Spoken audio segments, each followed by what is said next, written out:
우리 주변의 이웃, 서울에 사는 북한 이탈 주민들은 과연 어떻게 지내고 있을까요? 최근에 서울시가 이들을 위한 지원 정책의 방향을 완전히 틀겠다고 발표했거든요. 근데 그 배경에 우리가 잘 몰랐던 이들의 속사정이 담긴 보고서가 하나 있었습니다. 자, 오늘 이 보고서를 같이 들여다보면서 서울시의 정책이 도대체 왜, 그리고 어떻게 바뀌고 있는지 한번 제대로 파헤쳐 보겠습니다. 그럼 먼저 서울연구원이 뭘 발견했는지, 그중에서도 가장 눈에 띄는 현실부터 한번 살펴보시죠. 61.6%. 네, 이 숫자요. 이게 뭘 의미하는 걸까요?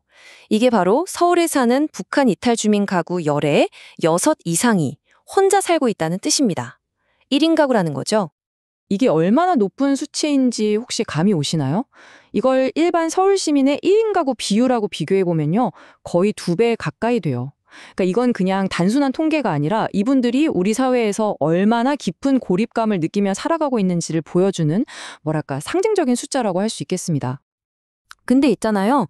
여기서부터 이야기가 좀 더 복잡하고 흥미로워집니다.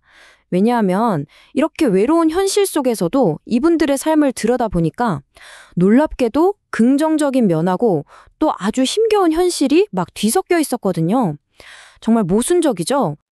이게 참 놀라운데요. 서울에서의 생활에 얼마나 만족하냐고 물었더니 5점 만점에 3.81점이 나왔습니다. 와, 이거 꽤 높은 점수잖아요. 그러니까 새로운 터전에서 나름대로 잘 적응하고 만족하며 살고 있다는 뜻으로 볼 수 있죠. 하지만 말이죠. 이 만족감 바로 뒷면에는 엄청난 경제적 격차가 숨어 있었습니다.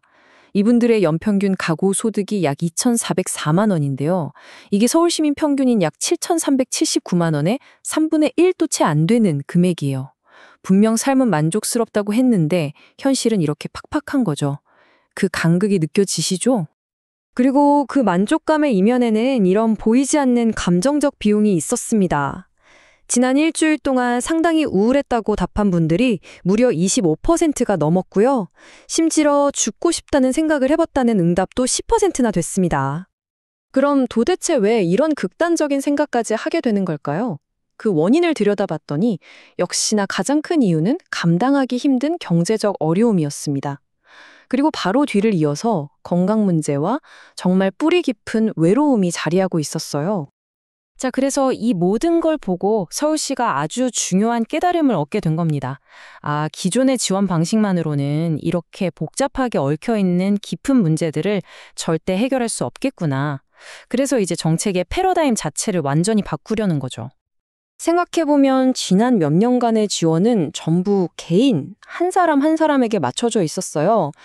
개인한테 직업 훈련을 시켜주고 집을 구해주고 초기에 정착금을 주는 식으로요. 물론 이것도 정말 중요하죠. 중요한 지원이었지만 뭔가 결정적인 한 조각이 빠져 있었던 겁니다. 바로 그 빠져있던 조각이 가족이었습니다. 보고서에 나오는 이 한 문장이 새로운 정책이 나아갈 방향을 정확히 보여주는데요. 한 사람이 진짜 안정적으로 뿌리내리려면 결국 가족이라는 건강한 울타리가 먼저 있어야 한다는 것. 이거 정말 중요한 생각의 전환 아니겠어요? 그래서 전문가들이 제안하는 게 바로 이겁니다.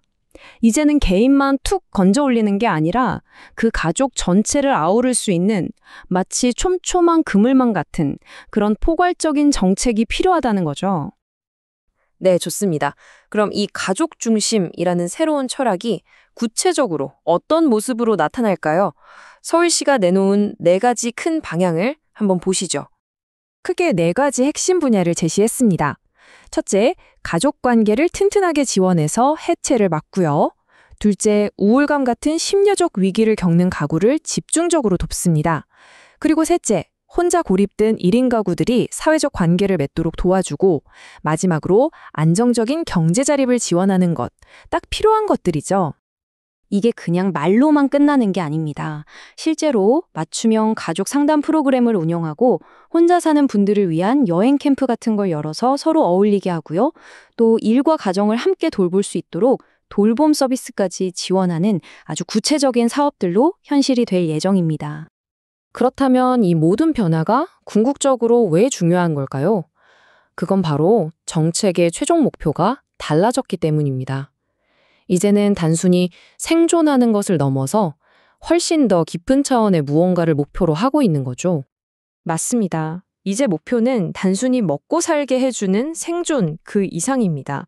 마음의 상처를 치유해주고 힘들 때 기댈 수 있는 관계를 만들어주고 그래서 결국 나도 이 사회의 당당한 구성원이다 라는 진짜 소속감을 느끼게 해주는 것.